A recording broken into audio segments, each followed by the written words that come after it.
world. Pulitzer Prize-winning journalist Ron Suskind joins us again today to discuss his explosive new book, The Way of the World, a story of truth and hope in an age of extremism. Suskind reports that in 2003, the White House ordered the CIA to forge and disseminate false intelligence documents linking al-Qaeda and Iraq. The CIA allegedly forged a letter from the head of Iraqi intelligence to Saddam Hussein. It was backdated July 1st, 2001, and stated 9/11 ringleader Mohammed Atta was trained for his mission in Iraq. While much of the attention on the book is focused on the forged letter, Suskind also reveals that the Bush administration and the British government knew prior to the war that Iraq had no weapons of mass destruction. Ron Suskind interviewed Richard Dearlove, the former head of MI6, Britain's secret intelligence service. Dearlove said Britain received intelligence in the beginning of 2003 about Iraq's lack of WMDs, but the Bush administration buried the information. Dearlove told Suskind, quote, "The problem was the Cheney crowd was in too much of a hurry, really. Bush never resisted them quite strongly enough." Ron Suskind joins us again here in our Firehouse studio. We're also joined on the phone by Congressmember John Conyers, the chair of the House Judiciary Committee. Congressman Conyers has said his committee will review some of the explosive findings in Suskind's new book, The Way of the World. We welcome you both to Democracy Now! For those listeners and viewers who didn't get a chance to hear you lay out the allegations, Ron, well, first, many people wrote in through the day, and we're going to be reading some of their questions to you. But why don't you lay out the kernel of the key allegation you have made about this letter? The Iraq intelligence chief is a one-year saga. Let's start in January of 2003.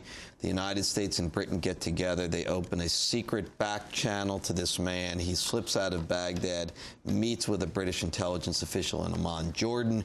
The information flows up through the White House. They're the real customer here. And he says from the start there are no WMD. He, of course, has real credibility here. As the Iraq intelligence chief, the #1 man, he oversees the biological program himself, and he said it's over. He also said the mind of Saddam Hussein is something you all don't understand. He's really afraid of the Iranians and their nascent nuclear program. He doesn't want them and others in the region to see that he's a toothless tiger, that he has no weapons. He doesn't even believe the United States would ever want Iraq.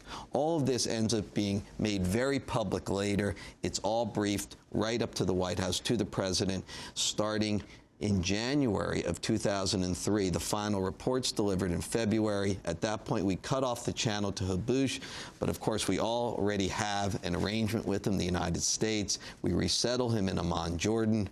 As the summer unfolds, it becomes clear to the world the things that Habush told us ahead of time. We pay him $5 million, the United States. We hide him, and then the letter in the fall of 2003, when the White House is facing the most serious charge of the Bush presidency, that we went to war under false pretenses. They come up with a plan of how they might use Habush, the White House. They order the CIA to have a fabricated letter created, ostensibly in Habush's hand, backdated July 2001, solving all the White House's political problems. As one of the key on-the-record sources says, it was a check the box for all of the problems politically the White House was facing in the United States. That, of course, is illegal. You cannot have the CIA run disinformation campaigns on the American public. Just imagine the havoc that would ensue if that were not a law. That's why right now Congress is investigating. And the information, though, that he provided initially, obviously British intelligence, as you say, was involved, so this would have an impact on the knowledge that Tony Blair and the British government as well had about the reality of whether Saddam had weapons of mass destruction. Absolutely. You know, it's interesting because in the extensive interviews with both Richard Dearlove, who was the head of British intelligence in this period, now he's at Cambridge University, and Nigel Inkster, who was the #2 British intelligence chief, they talk about the fact that this was, in a way, sort of a last chance for the British. They didn't want to go to war with the ardor that the Americans did, as Dearlove's comment reveals, and they said, let's exercise real intelligence. As Dearlove says, we're better at this than you people. We have relationships where you often have none. Let's try to exercise the known and the knowable here, so that we can bring at least some clarity to this debate, which, of course, the British understood was gusty, full of assumption, without real evidence. That's why the meeting with Habush was set up. Our first question from listener and viewer that has been emailed into us was, have you actually seen this letter? And you have said $5 million was the money that the U.S. government paid to Habush as hush money. How exactly do you know this? There are extensive conversations with people inside of CIA, again, many of them on the record in the book, not just about the $5 million, but about when the payment was made, about how the figure was arrived at, discussions, again, with senior officials on the record, sort of saying $5 million figures where in the broad context. After all, we paid the guy who turned in Khalid Sheikh Mohammed $25 million. And so they discussed with some openness how we arrived at the $5 million figure. It was not and is not in dispute. Well, we also have Congressman John Conyers, chair of the House Judiciary Committee, with us. And Congressman Conyers, you have been looking at a lot of issues dealing with the Bush administration. To what degree does these revelations, if they prove to be true, will affect the outcome of your investigations? Well, that's what we're investigating now. Top of the morning to three excellent investigative reporters. Good morning to you, sir. It's going to have a great effect. That's why I'm investigating.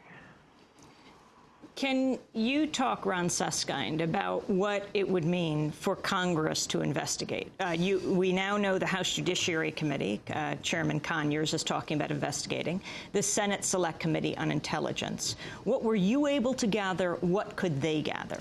The fact is, the book, as readers now around the country know, lays this out letter and verse with great clarity, again, with on-the-record sources, and a great number of off-the-record sources as well were helpful in the overall project.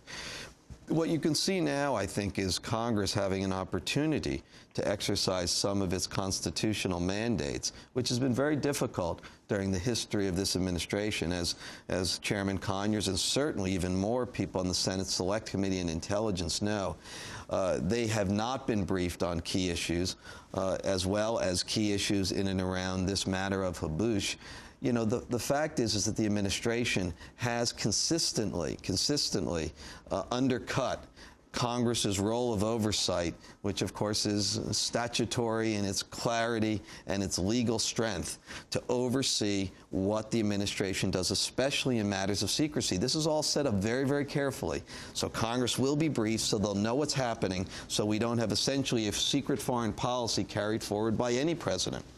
This is an opportunity for them to finally exercise essentially their obligations in Congress. For instance, there are many things laid out in the book that the administration has not in any way either commented on or denied. They're focusing on this specific letter because it means illegality, which could, go right up to impeachment hearings, ostensibly, in the next couple of months. However, this Habush matter, from beginning to end, is an extraordinary array. For instance, Congress simply now should be saying, tell us exactly why the entire Habush report from British intelligence to the CIA and briefed to the president, what is the justification for that being secret at this juncture?